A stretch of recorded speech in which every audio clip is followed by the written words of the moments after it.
it's Jamie Humphries here and welcome to another lesson where today we're looking at an intermediate arrangement of Sweet Home Alabama by Lynyrd Skynyrd. Let's kick things off by taking a look at the introduction. I'll play it through for you first of all. 1, 2, 3, 4.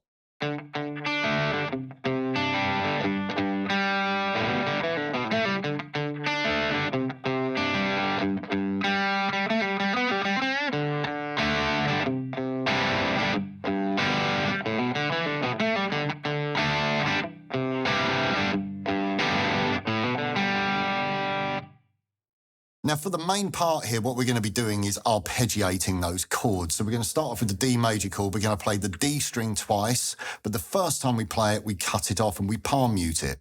Then we play the B and the G string. Then we change to the C add 9. We play the A string twice in the same way. The first way is the first note is short and muted, whilst the second note sustains. We play the B and the G strings. And we do the same thing with the G major chord, except we're playing the E string. And then we play the open G. Okay, so put that together.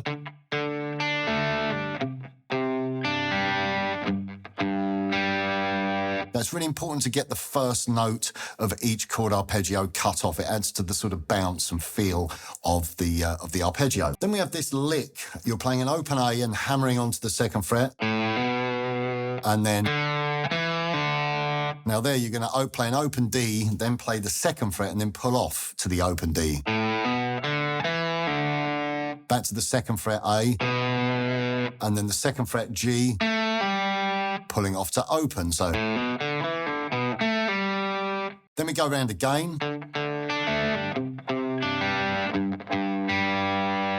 Now when we play the G note with the chord arpeggio, we now play it again with an up pick, and we pick the second fret, and we pull off to the open G, and then do an up pick on the open G, so you get this. We do that on the fourth fret, and then we play the fifth fret, and we bend up by a whole tone, so you get this.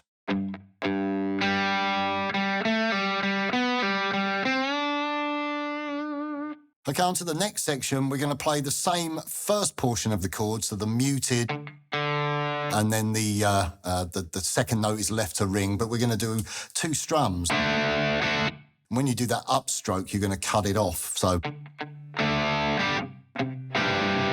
do the same on the C add 9, and then we do the two root notes on the G and a single strum. You're sort of separating the lower portion of the chord from the higher portion of the chord, so...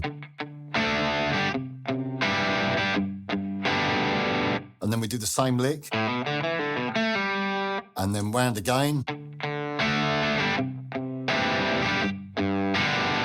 And we finish off with this lick. Now there, you can actually hold you